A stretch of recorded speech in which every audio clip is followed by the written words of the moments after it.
আজি সুশাসন দিৱস আৰু আমাৰ সকলোৰে আদৰ্শ পুৰুষ প্ৰাক্তন প্ৰধানমন্ত্ৰী ভাৰতৰত্ন অটল বিহাৰী বাজপেয়ী ডাঙৰীয়াৰ 100 সংখ্যক জন্মদিন। গতিকে এই পবিত্ৰ ক্ষণত মই বাজপেয়ী ডাঙৰীয়ালৈ মোৰ গভীৰ শ্ৰদ্ধাঞ্জলি জ্ঞাপন কৰিছোঁ।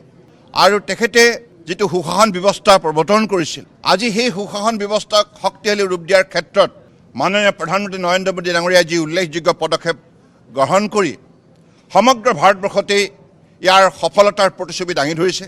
তাৰ ফলত ভাৰতবৰ্ষৰ 140 কোটি 84 লাখ লোক উপকৃত হৈছে। সেইকাৰণে এই সুশাসন ব্যৱস্থাৰ যোগেদি দেশৰ সকলো শ্ৰেণীৰ ৰাইজক সন্মান সহকাৰে জীৱন যাত্ৰাত আগুৱাই যাবলৈ সক্ষম কৰি তুলিছে, সকলোকে সবল কৰি তুলিছে। আৰু আজি মোদী ডাঙৰীয়াৰ নেতৃত্বত যি সুশাসন ব্যৱস্থা ভাৰতবৰ্ষৰ বুকুত প্ৰতিষ্ঠা হৈছে, ইয়াৰ ফলত দেশৰ প্ৰতিগৰাকী নাগৰিকে ইয়াৰ পৰা সুফল পাইছে।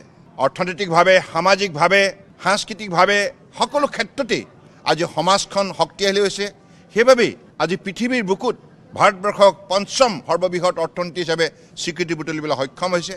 আৰু পৃথিৱীৰ মানৱ সভ্যতাই এতিয়া পৃথিৱীৰ যিকোনো ধৰণৰ সমস্যাৰ ক্ষেত্ৰত ভাৰতবৰ্ষৰ মুখলৈ চাই থাকে, ভাৰতবৰ্ষই কি সিদ্ধান্ত দিয়ে, কেনে পদক্ষেপ লয়।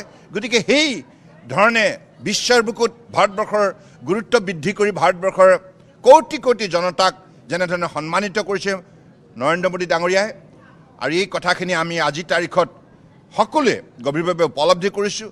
আৰু বাজপেয়ী ডাঙৰীয়াই যি পথৰ আমাক সন্ধান দিলে, সেই পথেৰে আজি সকলোকে আস্থা আৰু বিশ্বাসত লৈ গাঁও, চহৰ, চাহ বাগিচা, পাহাৰ, ভৈয়াম সকলো অঞ্চলত বসবাস কৰা সকলোকে আস্থাৰ বিশ্বাসত লৈ নৰেন্দ্ৰ মোদী ডাঙৰীয়াই দেশখনত শক্তিশালী ৰূপত উন্নয়নৰ যাত্ৰাত আগুৱাই নিছে।